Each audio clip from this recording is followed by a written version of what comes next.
이것은 내 몸이다. 이것은 나의 피, 언약의 피다 하십니다. 지식도 아니고 말도 아닌, 내일도 아니고 바로 이 순간에 자기를 비워 종의 모습으로 오신 우리 주님을 봅니다. 오늘의 말씀은 생명평화교회 최헌국 목사님이십니다.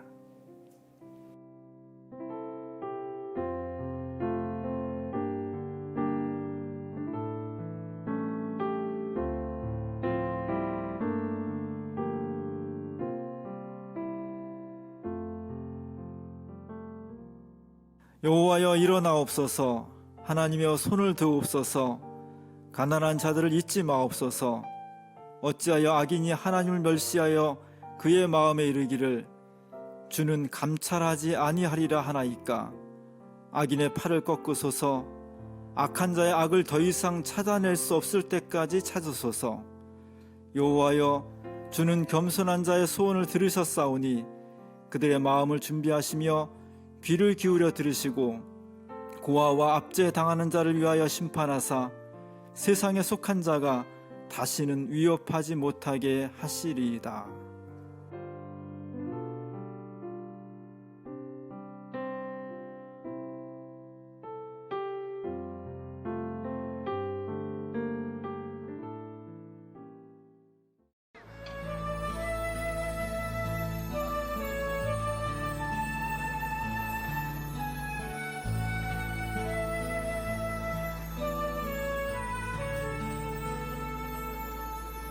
잊지 않을게, 잊지 않을게, 절대로 잊지 않을게. 꼭 기억할게, 다 기억할게. 아무도 외롭지 않게. 잊지 않을게, 잊지 않을게, 절대로 잊지 않을게. 꼭 기억할게, 다 기억할게. 아무도 외롭지 않게. 저는 육죽이라는 게 다가오는 게 너무 서러운 거예요. 억울한 것도 있고 너무 분하고. 엄마로서 저는 지금도 아무것도 하고 있다는 생각이 들지가 않아요. 진실규명을 위해서 이 엄마가 하고 있다라는 생각이 들지 않으니까 오히려 저는 제가 너무 미운 거예요. 그래서 어제도 그런 생각을 했어요. 아예 이렇게 욕주기가 돼도 되지 않는다면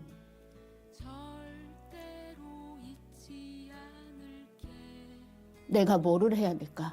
마지막 최후는 죽음일까? 그러면 뭔가가 움직여질까? 이런 생각까지 저는 들더라고요. 이 일은 우리가 밝혀내지 않으면, 책임자 처벌을 하지 않으면 이 일은 어떤 엄마가 10년 뒤에도 20년 뒤에도 이 자리에 앉아서 이 얘기를 할 수가 있어요. 내가 세월호 때는 밝혀질 줄 알았다. 근데 나한테 이런 일이 생길 줄 몰랐다. 세월호 그 희생자 엄마들이 조금만 더 했었으면 이런 일이 없었을 텐데. 그런 원망을 할 것 같아요. 우리가 이걸 밝히지 않고 책임자 처벌을 하지 않으면. 그래서 저희는 청운동에도 피켓을 쓰고 어느 자리에 기자회견 있으면 그 자리에, 그리고 세월호가 아직 끝나지 않았음을 알리는 간담회에 다니고 있거든요. 되게 미약하게 느껴질지 모르겠지만 내가 살기 위해서, 내가 숨을 쉬어야지 진실규명을 할 수 있기 때문에 우리 아이에게 이제 미안하다. 사실 미안하다고 울기도 좀 미안하거든요, 사실은. 간절히 말씀드리고 싶어요. 저희 아직 끝나지 않았고 아무것도 밝혀지지 않았고 지금 지겨우시고 그만했으면 하시는 분들, 제발 한 번만 우리나라 바꿀 수 있고 안전한 시스템이 만들어지고 그걸 바라신다면 저희 조금만 응원해 주시고, 너무 힘드시면 기다려 주시기라도 하셨으면 좋겠습니다. 도저히 억울해서 이거는 대통령님에게도 좀 이야기를 해서 반드시 아이들의 진상규명, 세월호 참사로 희생된 304명의 그 진상규명을 꼭 해야 될 것 같아서 무조건 피켓 제작을 해서 청와대로 올라갔어요. 늘 월요일부터 금요일까지 그리고 12시부터 2시까지 청와대 분수대 앞에서 피켓을 들고 있어요. 이렇게는 억울해서 도저히 못 있을 것 같고 그리고 지금은 다른 어떤 때보다도 더 중요한 진상규명을 해야 된다라는 중요한 해라고 봤기 때문에 이렇게 나와서 피켓을 들고 있어요. 너무도 억울하게 희생됐던 우리 304명의 희생자들을 위해서 나올 수밖에 없었고 무조건 이제 좀 그만하고 이제 좀 들어가라 그런 이야기 해주시는 분들이 굉장히 많은데요. 저는 정말 이게 저희한테만 들어가라고 그렇게 이야기를 해주시는 게 아니고 제발 좀 세월호 진상규명을 좀 해주고 이제는 더 이상 세월호에 대해서 모두들 힘을 합쳐서 진상규명에 대한 목소리를 한 목소리로 좀 내주시고 그리고 거기에 대한 관심을 가져주셔서 세월호 진상규명 꼭 해서 더 이상 이런 희생이 일어나지 않게끔 그리고 세월호 가족들이 집으로 돌아갈 수 있게끔 그리고 거리에서 함께 해주시는 모든 분들이 힘들지 않게 함께 돌아갈 수 있게끔 해주셨으면 고맙겠습니다.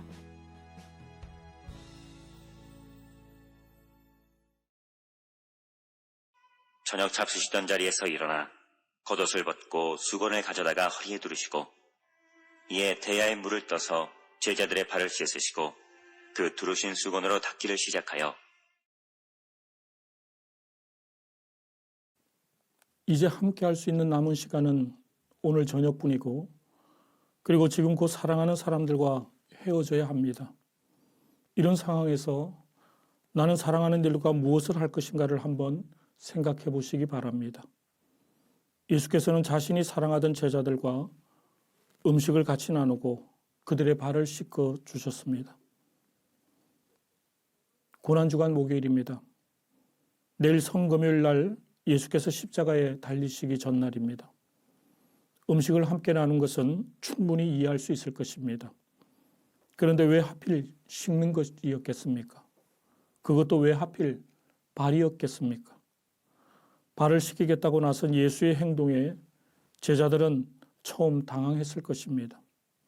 물론 발 씻는 거야 일상이지만 다른 사람들이 내 발을 씻기는 것은 그렇지 않습니다. 메마른 땅 팔레스타인에서 샌들의 발은 먼지투성이었을 것입니다. 덜렁대던 베드로의 발은 다른 사람들보다 더 더러웠을 수 있었을 것입니다. 그래서 베드로의 반응을 충분히 이해할 수 있게 됩니다. 제 발은 절대 씻지 못합니다. 사실 오늘날 우리들도 비슷하지 않습니까?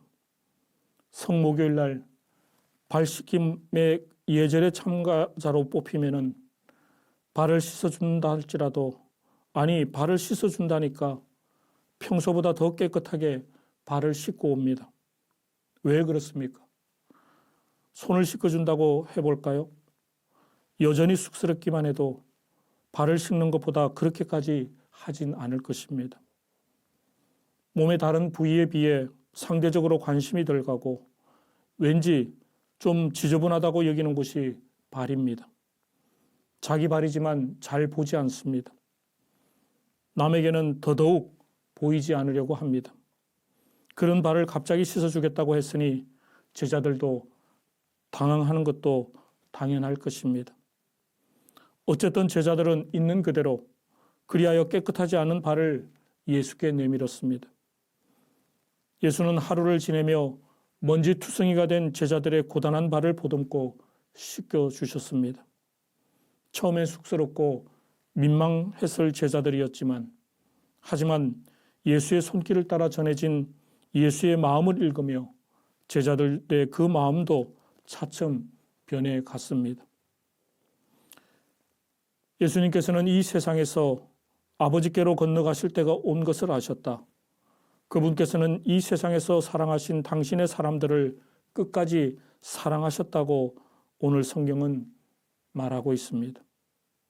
제자들을 끝까지 죽을 때까지 사랑하신 예수의 마음은 예수의 손에서 제자들의 발을로 전해졌고 온몸으로 퍼져 나갔습니다. 자신들의 발을 있는 그대로 보듬어 잡고 씻겨주는 예수의 그 손길을 통해서 제자들이 체험한 것이 무엇이겠습니까? 우리들 대부분이 어릴 때 하게 되는 체험, 바로 엄마 체험이 아닐까요? 엄마들은 손으로 아이들의 발을 보듬고 뽀득뽀득 씻어줍니다. 엄마에게 아이는 언제나 있는 그대로 괜찮습니다. 엄마는 있는 그대로 아이를 받아들입니다. 그때의 아이는 자기에게 엄마가 어떤 존재인지를 알게 됩니다. 그리고 찾아오는 것이 무엇입니까? 바로 평화인 것입니다. 받아들여짐의 체험을 통해서 우리는 예수가 누구인지 알게 되는 것입니다. 우리에 대한 예수의 마음을 알게 되는 것입니다. 이 체험이 없으면 예수를 알 수 없습니다. 예수를 제대로 따를 수 없습니다. 이 체험을 한 사람들이 모였을 때 교회라는 공동체가 생겨나는 것입니다. 예수께서 발을 내놓지 않으려는 베드로에게 단호했던 까닭도 아마 여기에 있었을 줄 모릅니다. 내가 너를 씻어주지 않으면 너는 나와 함께 아무런 목도 나누어 받지 못한다고 하셨던 것입니다. 그렇게 되면 베드로는 예수의 제자라 할지라도 실제로 예수를 알지 못하게 됩니다. 우리도 이 체험을 이어가야 할 것입니다. 내가 너희들의 발을 씻었으면 너희도 서로 발을 씻어 주어야 한다. 내가 너희에게 한 것처럼 너희도 하라고 내가 본을 보여준 것이다라고 오늘 예수께서 우리에게 말씀하고 있습니다. 누군가를 받아들이기에 특별히 준비할 것은 없습니다. 천금 같은 마지막 순간에 예수께서 제자들에게 해준 것은 특별한 무엇이 아니라 아주 평범한 것이었음을 기억하십시다. 우리에게 정말 소중한 것은 매일 반복되는 행위들입니다. 씻는 것이나 먹는 것과 같이 지극히 평범한 것들인 것입니다. 그러니 우리 모두는 누군가에게 무엇인가 소중한 것을 언제나 해줄 수 있다는 것입니다. 그렇다면 누구에게 다가가야 하겠습니까? 예수께서 구태여 발을 씻긴 이유를 다시 생각해 보십시다. 소외된 사람들, 가난한 사람들, 관심과 도움이 절실한 사람들, 이들이 오늘 우리가 먼저 다가가야 할 사람들인 것입니다. 사실 예수의 제자들도 바로 그런 부류의 사람들이었습니다. 제자들은 당시 사회에서 잘 나가는 그런 사람들이 아니었습니다. 오히려 별 볼 일 없는 사람들에 가까웠을 것입니다. 예수를 따른다고 그나마 가진 것도 포기한 그러한 사람들이었습니다. 그래서 예수가 아니면은 이젠 별로 갈 곳도 없는 그런 사람들이었습니다. 우리의 현실을 살펴보십시다. 대학에서 벼랑 끝으로 내몰리고 있는 학생들, 취업 준비가 핵심이 되어 버린 왜곡된 교육 현실에서 성장한 학생들, 그래서 다른 건 알지도 할 줄도 모르는 학생들, 헌데 도대체 취직이 되지 않습니다. 겉으로는 태연한 척 해봐도 속은 바싹 타들어가만 가고 있습니다. 시기를 늦춰보려고 휴학을 해보고 졸업 유예가 늘어납니다. 또 누구에게 말도 제대로 하지를 못합니다. 일찌감치 기가 꺾여버린 사회의 눈치만 보는 학생들이 되고 말았습니다. 그리고 부당해고를 당한 채 길게는 10년씩 길거리에서 싸우고 있는 해고 노동자들입니다. 좀 어떠냐는 안부 인사에 괜찮다며 씩 웃고 마는 벼태근 거칠한 얼굴의 노동자들입니다. 하지만 속이 타들어가는 건 마찬가지입니다. 아니, 더할 것입니다. 절박한 마음 하나 부여잡고 크레인으로, 굴뚝으로, 송전탑으로, 전광판으로 올라가는 노동자들. 그렇게 해도 자신들의 간절한 그 외침을 모른 척 외면하는 잔인한 사회, 각박한 시절을 지켜 봐야만 하는 노동자들의 현실입니다. 그리고 또 오는 4월 16일이면 세월호 참사 6주기가 되어가지만 아직도 세월호 참사 진상규명이 되지 않아 거리에서 피켓팅을 하는 세월호 참사 가족들입니다. 304명의 세월호 참사 희생자들, 도대체 왜 한 명도 구하지 못했는지, 구하지 않았는지 알아야겠다는 지극히 당연한 요구를 했지만 지난 정권에서는 국가 권력에 의해서 철저히 외면과 거부당한 유족들입니다. 이 엄청난 현실을 국민들에게 알리고 호소하느라 지난 6년 거의 매일 거리를 헤매온 유족들입니다. 가까스로 구성된 진상규명을 위한 특별조사위원회를 지난 정부는 무력화시켰습니다.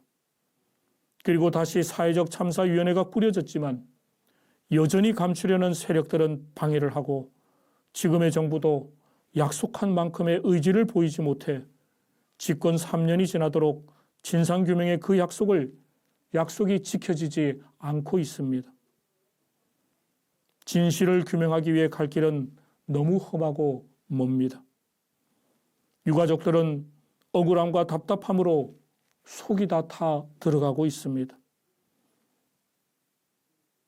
진상규명은 단순히 세월호 참사 유가족들의 한풀이가 아닌 것입니다.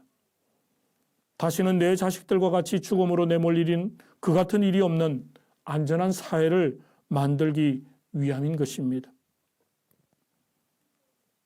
예수의 사랑, 그것 때문에 세종 목요일 제자들의 발을 씻기시는 것과 같은 것입니다. 너희도 서로의 발을 씻어 주어야 한다고 오늘 말씀하고 있습니다. 어떻게 해야 이 억울함과 절망에 빠진 이들의 발을 씻어 줄 수 있겠습니까? 이들에게 다가가 함께하는 것, 이들의 손을 잡고 함께 우는 것, 이들의 목소리가 되어주는 것, 이들의 보호자가 되는 것, 이것을 우리는 연대라고 말합니다. 연대는 일방적으로 베푸는 도움이 아닙니다. 우리가 다가가 보듬고 씻어준 이들이 다시금 기운을 차리고 일어나서 또 다른 이웃에게 다가가게 하는 것이 연대인 것입니다. 그들도 또 다른 어려움에 처한 사람들의 그 발을 씻어주는 그런 일을 하는 데까지 이르게 하는 것이 연대인 것입니다. 그렇게 서로가 서로를 격려하고 북돋우는 삶을 살아가게 하는 것입니다. 절망을 딛고 희망으로 함께 살아가는 그 같은 것입니다. 최근 코로나19 사태로 어려움에 처해 있는 대구 시민들을 향해서 세월호 참사 가족들이 그 같은 사랑을 펼쳐드렸습니다. 사랑, 그것 때문에 예수는 십자가에 달린 것입니다. 그 사랑으로 이루어진 십자가가 마침내 부활의 영광에 우리를 인도해 주실 것입니다. 세월호 참사의 십자가가 마침내 우리 사회를 생명과 안전으로 가는 사회로 이루게 해 줄 것입니다. 그 같은 사회로 가기 위해서 우리 서로에게 어깨가 되어 주십시다. 함께 걸어가십시다. 생애 마지막 저녁 제자들과 함께 음식을 나누고 그들의 발을 씻어주셨던 예수의 속례가 바로 이것이 아닐까요? 그 일을 다시금 기억하고 되새기는 오늘 세종목요일 저녁 우리에게 전하는 당부가 아니겠습니까? 예수께서 발 씻김을 통해서 우리에게 전해주신 당부를 우리는 언제나 기억하며 살아가야 할 것입니다. 특히 힘들 때, 도대체 더 이상 갈 곳이 없다고 느껴질 때 예수의 이 말씀을 함께 기억해야 할 것입니다. 그래서 서로에게 힘이 되고 쉴 곳이 되어 주어야 합니다. 그것만이 예수께서 제자들의 발을 씻어주신 그 마음을 오늘 우리의 삶에서 다시 살아내는 길인 것입니다. 그럴 때 칠흑 같은 어둠, 죽음을 뚫고 나온 생명의 빛, 부활이 우리에게 비춰질 것입니다. 기도하시겠습니다.